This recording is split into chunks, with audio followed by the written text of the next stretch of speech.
कि ईरान में लोगों को रोटी खाने के लिए भी लोन लेना पड़ रहा है। वहां लोग ईएमआई यानी इंस्टॉलमेंट्स पर अपना गुजारा कर रहे हैं।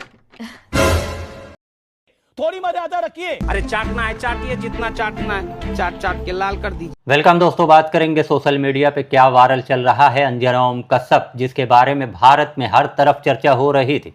अब अंजना ओम कश्यप की चर्चा विदेशों में भी हो रही है।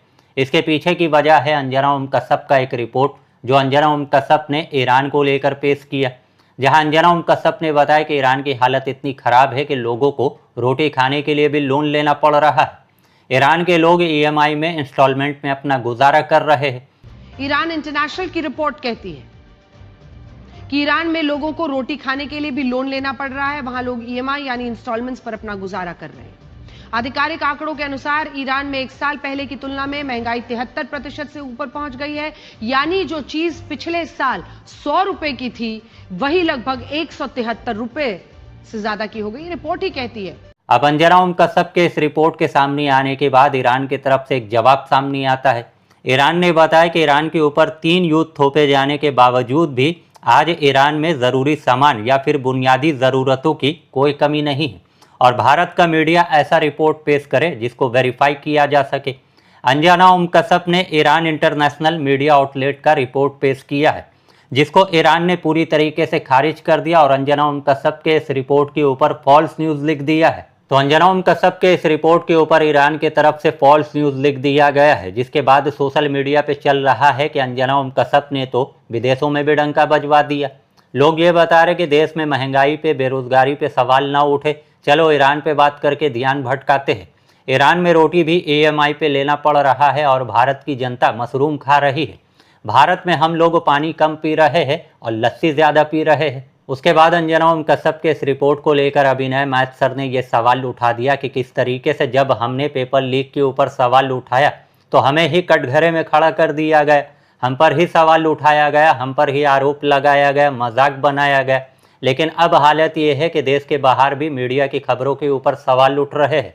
तो अंजना ओम कश्यप के इस रिपोर्ट को लेकर एक बार फिर से मीडिया के ऊपर सवाल खड़ा हो चुका है। जिस तरीके से ईरान ने इसका पूरी तरीके से खंडन कर दिया, सोशल मीडिया के ऊपर ये चलने लगता है कि हमारे देश में बहुत सारे मुद्दे हैं, उसको छोड़कर ध्यान भटकाने के लिए हमारा मीडिया ईरान और पाकिस्तान की बात करने लगता है। उसके बाद अपडेट सामने आता है BND यानी कि अमित देवगन ने कंगना रनावत की फिल्म देखी, जिसको लेकर लोगों ने लिखा कंगना रनावत अपनी फिल्म को टैक्स फ्री करवाने के लिए हर राज्य के मुख्यमंत्री को अपना फिल्म दिखा रही है।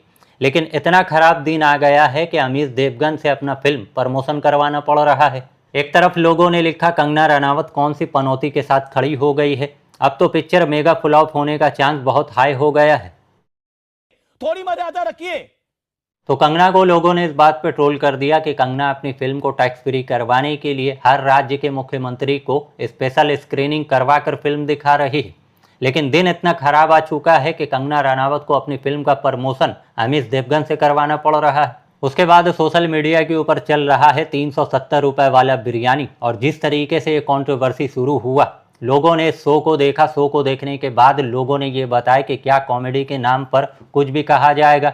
दरअसल ये कंट्रोवर्सी शुरू होता है कि स्टैंड अप कॉमेडी शो के दौरान स्टैंड अप कॉमेडियन थे परनीत मोरे, और जब वो ऑडियंस से बात कर रहे थे तो जिसके पास माइक था उसका नाम था हिमांशु जागरण, और हिमांशु जागरण ने जो कुछ कहा उसको सुनकर लोग जिस तरीके से हंसे, सबसे ज्यादा सवाल उस बात पे खड़ा हो चुका है। एक स्टैंड अप शो के दौरान हुई जहां मशहूर कॉमेडियन परनीत मोरे अपने शो में दर्शकों से बातचीत कर रहे थे। माहौल हल्का फुल्का था, लोग हंस रहे थे और बातें कर रहे थे। उसी समय हिमांशु को भी माइक मिला और उसने अपनी एक पुरानी कहानी का जिक्र कर दिया। उसने कहा कि एक बार वो डेट पर गया था जहां उसने लगभग 370 रुपए की बिरयानी खरीदी। बिरयानी खाने के बाद उसके साथ डेट पर आई लड़की ने जाने के लिए कहा, जिस पर हिमांशु ने एक बहुत ही घटिया बात की। हिमांशु ने सबके सामने कहा कि उसने लड़की को 370 रुपए की बिरयानी खिलाई है और वो इसे वसूल भी करेगा।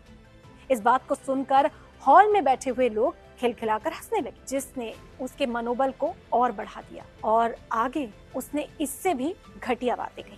तो सोशल मीडिया के ऊपर इस बात को लेकर सवाल खड़ा हो चुका है, ये कंट्रोवर्सी शुरू हो चुका है कि किस तरीके से स्टैंड अप कॉमेडी शो के दौरान, जहां पर ऑडियंस से लेकर जो स्टैंड अप कॉमेडियन है वो कुछ ऐसी बात बोल देते हैं जो कि समाज में अच्छा नहीं है, जिसको समाज कभी भी अच्छा नहीं मानता है। और जिस तरीके से वहाँ पर बैठी हुई ऑडियंस उस बात को सुनकर हंसती है। अब जिस तरीके से हिमांशु जागरण ने ये सब कुछ कहा, उसको देखकर लोगों ने ये बताया कि यहाँ पर उस चीज़ को जस्टिफाई किया जा रहा है कि जिसको सुनने से भी लोग कतराते हैं, और वहाँ पर बैठी हुई ऑडियंस उसको सुनकर मज़े ले रही है, उसको सुनकर खिलखिला रही है। उसके बाद अपडेट सामने आता है चाइना का एग्ज़ाम जिसका नाम है गौको, जिसको दुनिया का सबसे कठिन परीक्षा बताया जा रहा है। 1,30,00,000 बच्चों ने यहाँ पर हिस्सा लिया और 2 दिन में चाइना ने इसको पूरी तरीके से कंप्लीट कर दिया और पूरी सुरक्षा के साथ ये एग्ज़ाम हुआ, जिसको लेकर ये बताया जा रहा है कि कारोबार बंद हो गया, सड़कें सूनी पड़ गई और पूरा देश अपने छात्रों के समर्थन में खड़ा हो गया। दुनिया का सबसे टफेस्ट और दुनिया का सबसे बड़ा एग्जाम जिसके अंदर लगभग 1,34,00,000 बच्चे बैठते हैं वो चाइना में शुरू हो गया है। मैं चाइना के गाओकाओ एग्जाम की बात कर रहा हूं, जिसमें पास होने के बाद वहां के बच्चे यूनिवर्सिटीज में एडमिशन लेते हैं। ये दुनिया का सबसे टफेस्ट एग्जाम माना जाता है। ये दिन के कई घंटों में होता है और कई दिनों तक चलता रहता है। जब ये चाइना के अंदर होता है तो चाइना के अंदर एक नेशनल इमरजेंसी जैसी सिचुएशन हो जाती है। हर एक जगह का ट्रैफिक रोक दिया जाता है। जो भी बच्चे होते हैं उन बच्चों को आर्मी और जो भी वहां पे टैक्सी और कैब्स चलती हैं वो बच्चों को उनके सेंटर्स तक पहुंचाती। चाइना के इस एग्ज़ाम को लेकर ये बताया जा रहा है कि चाइना में जब ये एग्ज़ाम होता है तो पूरा चाइना पूरी तरीके से ठप पड़ जाता है।